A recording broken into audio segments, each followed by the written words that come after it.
After a light wind, 44 Cup Nanny Cay concluded the 2024 season. The 44 Cup teams were relishing a forecast of stiff trade winds back on the same waters in the British Virgin Islands. Great to be back here with the 44 class. We're in the BVI, it's February, it's windy, it's sunny, and we're here with 9 boats ready to go, start the season. It's a great venue, nice wind, we have a great forecast for the whole event. And I've been here in Virgin Gorda. I have very good memories. It was a great event for us with Artemis. We won the event. For the opening event of the 2025 season, 9 teams were competing. This is set to swell to 11 for the first event back in Europe when the 44 Cup moves to Porticcevo, Sardinia in May. From there, the fleet increases to 12 teams for the 3 remaining events of the season. Among the first to arrive at the venue for the 44 Cup Nanny Cay was Lanzarote Puerto Calero sailing team. Daniel Calero's team, who are fully signed up for the whole of the 2025 season. We are very happy to be back in the 44 class. We have been working hard to be part again with this incredible family, and we are all super happy to be here. Unfortunately, on the opening day of the 44 Cup Nanny Cay, the easterly trade winds proved too strong for racing. 25 knots is considered the maximum in which RC44 One Designs can race, and the wind strength just exceeded this. With the onset of a severe weather front, bringing with it 35+ knot winds, Principal Race Officer Maria Torrijo and the race committee from the Royal BVI Yacht Club made the tough decision to cancel racing for the day. We started the day with a forecast of 22 to 28, which is high for the class. I think Maria just decided to cancel essentially because they're seeing 40 knots on the course, so that's really impossible.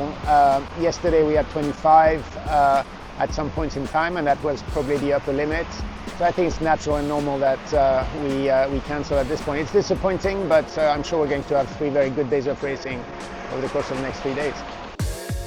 After the opening day of the 44 Cup Nanny Cay was lost to excessively strong winds, the relentlessly breezy easterly trade winds abated sufficiently on day 2 to allow 3 races to be contested in challenging winds ranging from 18 to 28 knots. In the first race, Nico Poons' Charisma won the pin end of the start line.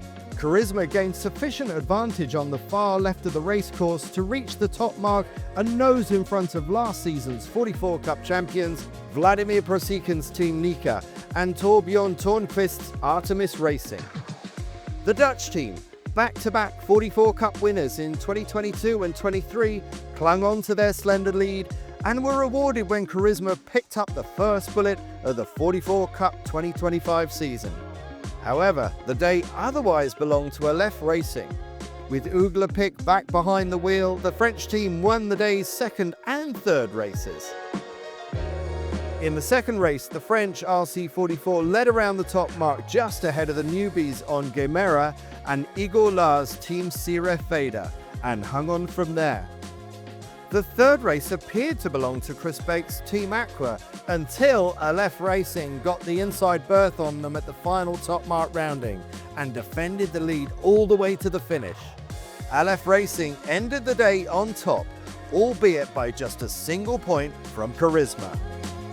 It was a good day, super fun for everyone. I think all the owners and crew enjoyed champagne sailing in the Caribbean.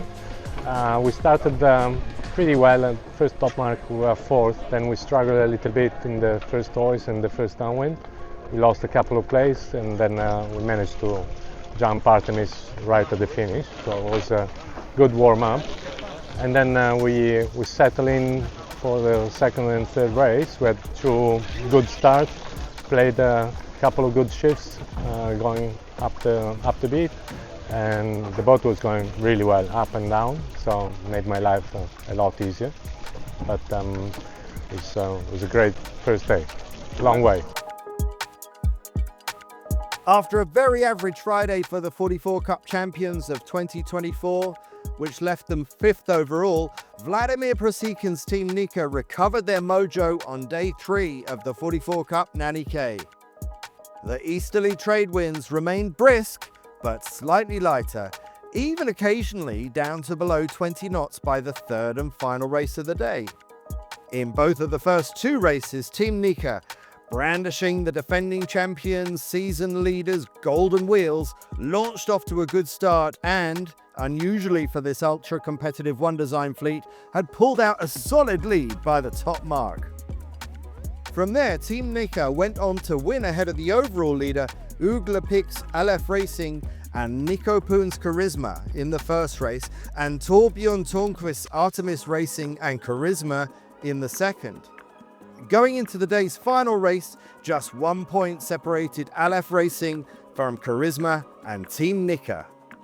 Great race for us today, still windy, and we managed to get off the start line well, and we're very happy with our speed. So from there it was quite straightforward and the guys did a great job. So we're looking forward to more races today, and hopefully we can get back up that scoreboard.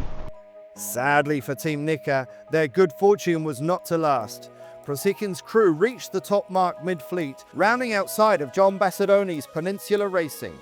A small luff of encouragement to keep them out of the way, courtesy of the Gibraltar team's tactician Vasco Vascotto, was just enough to send Team Nika spinning into a costly broach. After a strong start on day 1, Igor Lars' Team Siref Veda finally scored a bullet in the last race of the day. So it was a tough day today again. I think it's beautiful with such a wind and these waves, so amazing to sail something like this. I'm really looking forward also for tomorrow. In perfect conditions, brilliant sunshine, and a 15 to 18 knot easterly to take the edge off the Caribbean heat, the final day of racing at the 44 Cup Nanny Cay was also one of perfect symmetry. Out on Sir Francis Drake Channel, in conditions lighter than the previous days, Aleph Racing won the first race. However, with Charisma second, the point separation increased only to a point. Then in the next race, Charisma came out on top with Aleph Racing second, leaving the top 2 teams level pegging once again. 15 points clear of Vladimir Prosikin's third place Team Nika, Aleph Racing and Charisma were in no danger of being usurped, but who would come out on top? For these two, it would all now come down to the final race. In the pre-start, the crews, led by tactician Andy Horton on Charisma and Michele Evaldi on Aleph Racing, dusted off their match racing playbooks and engaged each other down near the pin end. With Charisma to leeward, both came within a whisker of being OCS, but were slow getting off the start line compared with the rest of the fleet. Slightly behind, Aleph was forced to tack, losing further ground as she ducked transoms. But once into clear air, and with just Lanzarote Calero sailing team for company out to the right-hand side, the French team began their recovery. At the top mark, it was Team Nika in the lead, ahead of Charisma with a left third, overlapped with Igor Lars' team Siref Veda. Of the top 3, Charisma was first to jibe away, resulting in her leading into the port gate mark, as Aleph led Nika into the starboard mark. At the top mark, Charisma continued to lead, but Aleph had dropped to 5th, her fate sealed. And so Nico Poons and his Charisma team won the 44 Cup Nanny Cay, with Aleph Racing in second. Team Nika finished in third place, a distant 12 points behind Aleph Racing, losing valuable places in the second race after having to recover a man overboard. I just want to say thanks to our whole team. You know, it starts with Nico, but all these guys fought their hearts out this week. You know, the boat handling was always astounding, and we were going pretty well through the water. So it was just a great week for the team, starting with the boss behind me here. He had a great time ripping downwind. Just an awesome place. Thank you very much. The event was amazing, great sailing. You know, a lot of wind in the first 3 days, slightly less today. But you know, we had a really good time. We really enjoyed it tremendously. It was very, very close until the end. We were on equal points with Nico Punz and his team until the last regatta, and as usual in the RC44, it ended up being the last event, the last race, and the last beat. And unfortunately, it turned out that Nico won, but we are very, very pleased to be second. I'm happy with the results. Yeah, so third is good. Third is good for the beginning of the season. We again were at equal points with Serif last race, and Charisma was at equal points with Aleph. So it was a bit of both fleet race and match race, and it makes it even more attractive. And we have had some mistakes, and some costly mistakes, like man overboard. You have to drop the Janeker, return back, pick him up. But we were fighting, and it's very enjoyable to climb up gradually when you're behind. So it's also something you have to do, and you have to enjoy, actually. The 2025 44 Cup had got off to the strongest of starts, in excellent conditions, in a world-class venue ably managed by the Royal BVI Yacht Club.